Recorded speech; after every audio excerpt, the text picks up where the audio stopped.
ओम नमः शिवाय। स्वागत है आपका इस चैनल में। भगवान शिव के लिए सावन के बाद त्रयोदशी की तिथि सबसे शुभ मानी जाती है, क्योंकि इस दिन भक्त व्रत रखकर प्रदोष काल में भगवान शिव की पूजा आराधना करते हैं। माना जाता है कि प्रदोष के दिन भगवान शिव नंदी पर विराजमान रहते हैं, इसलिए भक्त भगवान शिव की पूजा आराधना करने के बाद नंदी से कोई भी मनोकामना मांगे तो वह जरूर पूर्ण हो जाती है।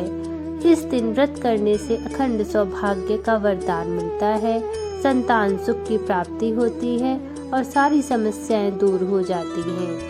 आइए जानते हैं मई महीने का पहला प्रदोष व्रत कब है। हिंदू पंचांग के अनुसार वैशाख महीने का पहला प्रदोष व्रत कृष्ण पक्ष की त्रयोदशी तिथि को रखा जाएगा। यह प्रदोष व्रत 5 मई रविवार के दिन रखा जाएगा, जिसे रवि प्रदोष व्रत भी कह सकते हैं। भक्त अगर विधि विधान के साथ इस दिन व्रत रखकर प्रदोष काल में भगवान शिव और माता पार्वती की आराधना करें तो मनवांछित फल की प्राप्ति होती है, क्योंकि वैशाख का महीना पूजा पाठ के लिए सबसे उत्तम महीना माना जाता है। रवि प्रदोष व्रत के दिन ये पौराणिक कथा अवश्य सुने। एक समय सर्व प्राणियों के हितार्थ परम पावन भागीरथी के तट पर ऋषि समाज द्वारा विशाल गोष्ठी का आयोजन किया गया। इस सभा में व्यास जी के परम शिष्य पुराण वेदता सूत जी महाराज हरि कीर्तन करते हुए पधारे। सूत जी को आते हुए देखकर शौनकादिक 88,000 ऋषि मुनि ने खड़े होकर दंडवत प्रणाम किया। महाज्ञानी सूत जी ने भक्ति भाव से ऋषियों को हृदय से लगाया तथा आशीर्वाद दिया। विद्वान ऋषिगण और सब शिष्य आसनों पर विराजमान हो गए।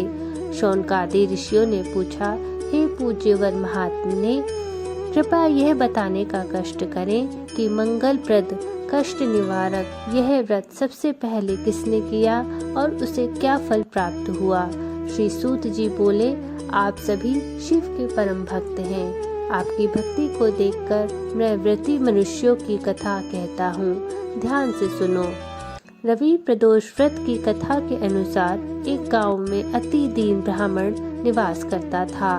उसकी साध्वी स्त्री प्रदोष व्रत किया करती थी। उसे एक ही पुत्र रत्न था। एक समय की बात है, वह पुत्र गंगा स्नान करने के लिए गया। दुर्भाग्यवश मार्ग में चोरों ने उसे घेर लिया और वे कहने लगे, हम तुम्हें मारेंगे नहीं, तुम अपने पिता के गुप्त धन के बारे में हमें बता दो। बालक दीन भाव से कहने लगा, हे बंधुओं, हम अत्यंत दीन दुखी हैं, हमारे पास धन कहाँ है। तब चोरों ने कहा, तेरे पास इस पोटली में क्या बंधा है। बालक ने निसंकोच कहा कि मेरी माँ ने मेरे लिए रोटियां दी हैं। यह सुनकर चोरों ने अपने साथियों से कहा कि साथियों, यह बहुत ही दीन दुखी मनुष्य है, अतः हम किसी और को लूटेंगे। इतना कहकर चोरों ने उस बालक को जाने दिया। बालक वहां से पैदल चलता हुआ एक नगर में पहुंचा।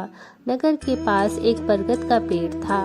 वह बालक उसी बरगद के वृक्ष की छाया में सो गया। उसी समय उस नगर के सिपाही चोरों को खोजते हुए उस बरगद के वृक्ष के पास पहुंचे और बालक को चोर समझकर बंदी बनाकर राजा के पास ले गए। राजा ने उसे कारावास में बंद करने का आदेश दिया। ब्राह्मणी का लड़का जब घर नहीं लौटा तब उसे अपने पुत्र की बड़ी चिंता हुई। अगले दिन प्रदोष व्रत था। ब्राह्मणी ने प्रदोष व्रत किया और भगवान शंकर से मन ही मन अपने पुत्र की कुशलता की प्रार्थना करने लगी।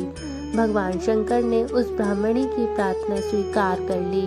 उसी रात भगवान शंकर ने उस राजा को स्वप्न में आदेश दिया कि वह बालक चोर नहीं है, उसे प्रातःकाल ही छोड़ दें, अन्यथा उसका सारा राज्य वैभव नष्ट हो जाएगा।